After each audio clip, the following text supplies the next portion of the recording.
Radhe Radhe internet चस्का मस्का में आपका बहुत बहुत स्वागत है। आज मैं आपके लिए लेकर आई हूँ सर्दियों की सबसे खास और सबकी पसंदीदा तिल मूंगफली की गजक। इसे हम तिल मूंगफली की चिक्की भी कहते हैं। बहुत लोग को शिकायत होती है कि चिक्की खिंची खिंची बनी है, मुलायम पड़ गई है, तो ऐसी शिकायत बिल्कुल नहीं आएगी क्योंकि ये मेरी गारंटी है। तो देर किस बात की, चलिए शुरू करते हैं तिल और मूंगफली की चिक्की बनाना। यहाँ पर हम एक कटोरी तिल लिए हैं, इसे हम धोकर सुखा लिए हैं। वजन में ये 150 ग्राम है। 100 ग्राम मूंगफली है और 250 ग्राम गुड़ है। इसे हम छोटे छोटे टुकड़ों में तोड़ लिए हैं। तो सबसे पहले हम मूंगफली भून लेते हैं। इसी तरह लगातार चलाते हुए हमें मूंगफली को भूनना है। यहाँ पर हम आंच को मीडियम टू लो रखेंगे। तो मूंगफली भून गई है, अब हम इसे दूसरे प्लेट में निकाल लेंगे।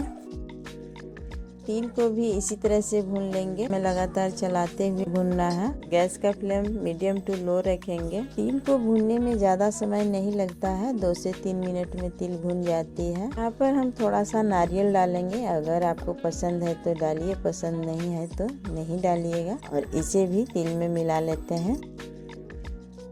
तिल लगभग भून गई है। इसी तरह से तिल हमें भूनना है। अब हम इसे निकाल लेते हैं। ज्यादा हार्ड भूनने से चिक्की आपकी कड़वा हो जाएगी, इस बात का ध्यान रखिएगा। तिल ठंडा हो रहा है और मूंगफली ठंडा हो गया है, तो इसका हम छिलका निकाल लेंगे। मूंगफली का छिलका हम निकाल लिए हैं। अब एक मिक्सर जार लेंगे और मूंगफली को हम दरदरा पीस लेंगे। फाइन पेस्ट नहीं बनाना है, मिक्सी रुक रुक कर चलाइएगा। पीस गई है, अब देख सकते हैं इसमें कितना पीसेस दिख रहा है। इसी तरह से हमें दरदरा पीसना है। इसी तरह से हमें तिल को भी पीस लेना है। तिल को भी हमें मोटा दरदरा ही पीसना है। तो देखिए ये तिल भी पीस गई है और ये कितना दरदरा है। तो अब हम गुड़ के पाक बना लेते हैं। इसे चाशनी भी कहते हैं, लेकिन मेरे यहाँ इसे पाक बोला जाता है। तो कढ़ाई गरम है, इसमें 4 चम्मच हम पानी डालेंगे और इसी में हम गुड़ डाल देंगे। पानी में गुड़ आसानी से गल जाता है। तो गुड़ मेल्ट हो रही है, तब तक एक छोटा सा काम है, उसे भी हम कर लेते हैं। चिक्की जमाने के लिए हमने एक मोटा सा प्लास्टिक लिए है, इस पे घी लगा देते हैं। इससे इस पे चिक्की सेट करेंगे और घी लगाने से चिक्की चिपकेगी नहीं प्लास्टिक में। अगर आपके पास सर्विंग बोर्ड है तो सर्विंग बोर्ड पर घी लगा लीजिए, और नहीं है तो एक प्लास्टिक ले लीजिए। गैस की फ्लेम हम बिल्कुल लो रखे थे, इसलिए गुड़ जला नहीं है। इसी तरह से हम मिलाते हुए गुड़ के पाक बनाएंगे। गुड़ पूरा तरह से पिघल गया है, इसे लगातार चलाते हुए हम बनाएंगे। छोड़ देने पर ये गुड़ नीचे जल जाएगी और चिक्की का स्वाद जला सा लगेगा। तो आप इस बात का ध्यान रखिएगा। पाक में कितना झाग बन गया है, तो इसे हम एक बार चेक कर लेते हैं कि पाक तैयार है कि नहीं। इसके लिए एक कटोरी में ठंडा पानी लेंगे, छड़ इसे ठंडा करेंगे, उसके बाद देखेंगे। तो देखिए ये पाक खींचा खींचा से लग रहा है, यानी अभी ये तैयार नहीं हुआ है। अगर इस तरह का पाक में आप चिक्की बनाइएगा तो वही दांत में चिपकता है या मुलायम पड़ जाता है, जिससे आप लोग शिकायत करते हैं कि चिक्की मुलायम पड़ गई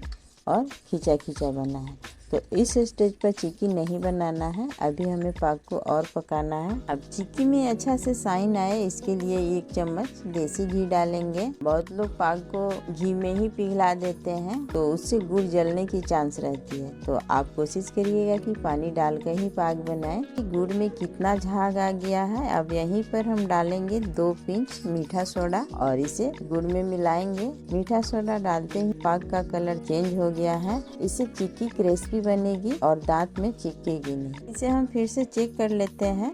देखिए ये टूट जाती है, इसमें आवाज भी आ रहा है, तो यानी ये पाक तैयार हो गया है। तो अब हम इसमें जो तिल और मूंगफली का मिश्रण तैयार किए हैं डाल देंगे और गैस के फ्लेम को हम ऑफ कर देंगे। इसे अच्छे से गुड़ में मिला लेंगे। गरम में ही मिलेगा, ठंडा करने के बाद ये नहीं मिलेगा। तो यहाँ पर आप फास्ट काम करिएगा। तो देखिए ये मिल गई है, इसे हम दूसरे प्लेट में निकाल लेते हैं। प्लास्टिक में हम घी लगाए थे ना, उसी पर रख के इसे हम जमाएंगे। तो हाथ में थोड़ा सा पानी लगा लीजिएगा, तब इसे हाथ से फैला दीजिएगा। गरम है तो हाथ जल सकती है, इस बात का ध्यान रखिएगा। थोड़ा से मूंगफली और तिल में से हमने रख लिए थे, तो वो इसी पर डालकर हम मिला देंगे। इससे देखने में चिक्की अच्छी लगती है। अभी गर्म है तो इसलिए ऐसे हो जा रहा है। यहाँ पर आपको काम बहुत फास्ट करना पड़ेगा। बेलन में भी हम घी लगा लिए हैं और इसे हम बेल लेंगे। गर्म है तो ये बहुत आसानी से बेल जाता है। अब देखिए कहीं चिपक नहीं रहा है। आपको जितना मोटा चिक्की रखना है उतना मोटा पतला अपने मनपसंद से बेल लीजिए। देखिए ये कितना आसानी से बेल जाता है। अगर ये ठंडा हो जाएगा तो आपका चिक्की जम जाएगा और पीस में नहीं काट पाइएगा। तो अब हम इसे काट लेते हैं। तो देखिए यहाँ पर चिक्की में हम निशान लगा लिए हैं। इसे हम ठंडा करेंगे, उसके बाद हम पीसेस को अलग करेंगे। चिक्की ठंडा हो गया है, प्लास्टिक से भी अलग हो गया है बिल्कुल। देखिए अब इसका हम पीसेस अलग कर लेते हैं। जब ठंडा हो जाएगा तो ये बहुत आसानी से टूट जाएगा। देखिए कितना अच्छा से ये निकल रहा है पीसेस। क्रिस्पी बना है कि आप इसकी आवाज से ही समझ सकते हैं। तो अगर आपको क्रिस्पी चिक्की बनाना है तो मेरे बताए हुए स्टेप को फॉलो करिएगा, तो पहली बार ही आपका चिक्की अच्छा बनेगा। बाजार से अच्छा आप घर पर चिक्की बना सकते हैं और सामान भी शुद्ध होगा। फाइनली चिक्की बनकर तैयार हो गया है और एक तोड़ कर भी दिखा देती हूँ कितना क्रिस्पी चिक्की बना है, कितना आसानी से टूट जाता है। इसका कलर टेक्सचर कितना अच्छा हुआ है। अगर आपको मेरी चिक्की का रेसिपी अच्छी लगती है तो वीडियो को लाइक और शेयर जरूर करिएगा और चैनल पर नए हैं तो सब्सक्राइब करना तो बिल्कुल मत भूलिएगा। पहले से सब्सक्राइब किए हुए हैं तो थैंक यू। मिलती हूँ एक नए वीडियो में नई रेसिपी के साथ। राधे राधे।